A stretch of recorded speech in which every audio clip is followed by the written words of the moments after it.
সৰুৰে পৰা শিশুক এই অভ্যাসবোৰ শিকাওক। মানুহে আপোনাৰ লালন পালনৰ প্ৰশংসা কৰিব। অভ্যাসবোৰ কি জানক এই ভিডিঅ'ৰ পৰা। জানিবলৈ ভিডিঅ'টো সম্পূৰ্ণ চাওক, লগতে আমাৰ চেনেলটো ফ'ল' কৰি দিব। শিশুক যদি সৰুৰে পৰা ভাল কথা শিকোৱা হয় তেন্তে তেওঁলোকে জীৱনত সফল হয় আৰু সফলতাই নিজেই তেওঁলোকৰ ভৰিত চুমা খায়। শিশুৱে নিজৰ চাৰিওফালে দেখা আৰু শুনা কথাবোৰৰ পৰা শিকে। বিশেষকৈ কম বয়সতে তেওঁলোকক দিয়া পৰিৱেশে তেওঁলোকৰ ব্যক্তিত্ব গঢ় দিয়ে। আচলতে প্ৰতিটো ভাল বেয়া কথাই সৰুতে শিশুৰ মনত প্ৰভাৱ পেলায়। এনে পৰিস্থিতিত পিতৃ-মাতৃয়ে সৰুৰে পৰা সন্তানক ভাল অভ্যাস শিকোৱাটো অতি প্ৰয়োজনীয় হৈ পৰে, কাৰণ এই অভ্যাসবোৰ গোটেই জীৱন উপযোগী হৈ থাকে। ইয়াত এনে 5টা মৌলিক অভ্যাসৰ বিষয়ে জানি লওক যিবোৰ পিতৃ-মাতৃয়ে নিজৰ সন্তানক শিকাব লাগিব। কাৰণ এইবোৰে তেওঁলোকৰ আচৰণ আৰু ব্যক্তিত্ব উন্নত কৰাই নহয়, আপোনাৰ সন্তানক যিয়ে দেখিব তেওঁ প্ৰশংসা কৰিব। এই ভাল অভ্যাসবোৰ ল'ৰা-ছোৱালীক শিকাব লাগে। প্লিজ আৰু ধন্যবাদ কোৱাটো প্ৰতিটো শিশুৱেই শিকিবলগীয়া অন্যতম মৌলিক কিন্তু অপৰিহাৰ্য আচাৰ-ব্যৱহাৰ।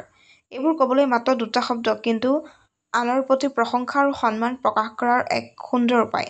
কাৰোবাক ধন্যবাদ জনাই আমি আন্তৰিক ধন্যবাদ জনাইছো আৰু অনুগ্ৰহ কৰি বুলি কৈ আমি আমাৰ তুলনাত সৰু বা ডাঙৰ সকলক সন্মান প্ৰকাশ কৰিছো।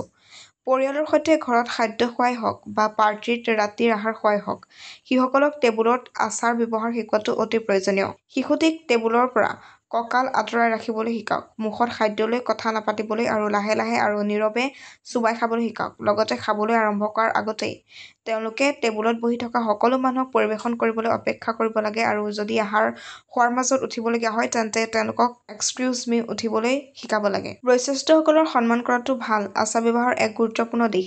আপোনাৰ সন্তানক বয়োজ্যেষ্ঠসকলক সন্মানেৰে সম্বোধন কৰিবলৈ শিকাওক। তেওঁলোকক নিজৰ বয়োজ্যেষ্ঠসকলক সন্মান কৰিবলৈ আৰু সৰুসকলক মৰমেৰে সন্মান কৰিবলৈ শিকাওক আৰু লগতে যেতিয়াই বয়োজ্যেষ্ঠসকলে কিবা এটা কৈ থাকে তেতিয়াই তেওঁলোকক ধৈৰ্য্যৰে শুনিবলৈ আৰু তেওঁলোকে কোৱা কথাবোৰৰ প্ৰতি আগ্ৰহ প্ৰকাশ কৰিবলৈও শিকাব লাগে। শিশুক সৰুৰে পৰা অচিনাকি মানুহৰ লগত ভদ্ৰ আচৰণ কৰিবলৈ শিকাওক, যেনে যিকোনো নতুন ব্যক্তিক লগ পাওঁতেই হেল্ল' বা নমস্তে কোৱা, যিকোনো মানুহৰ লগত কথা পাতি থাকোঁতেই চকুৰ সংস্পৰ্শ বজাই ৰাখিবলৈ শিকাওক আৰু হাত মিলাই সম্ভাষণ জনাওক। শিশুৱে কিবা ভুল কৰিলে ক্ষমা বিচৰাটো কিমান গুৰুত্বপূৰ্ণ সেই বিষয়ে শিকাওক। ক্ষমা খুজিলে দেখা যায় যে তেওঁলোকে নিজৰ কাৰ্য্যৰ দায়িত্ব লয় আৰু উন্নতি কৰিবলৈ ইচ্ছুক। ভুল হ'লে ক্ষমা ক'বলৈ শিকাওক আৰু লগতে আনজনৰ ভুল ক্ষমা কৰিবলৈও শিকাওক।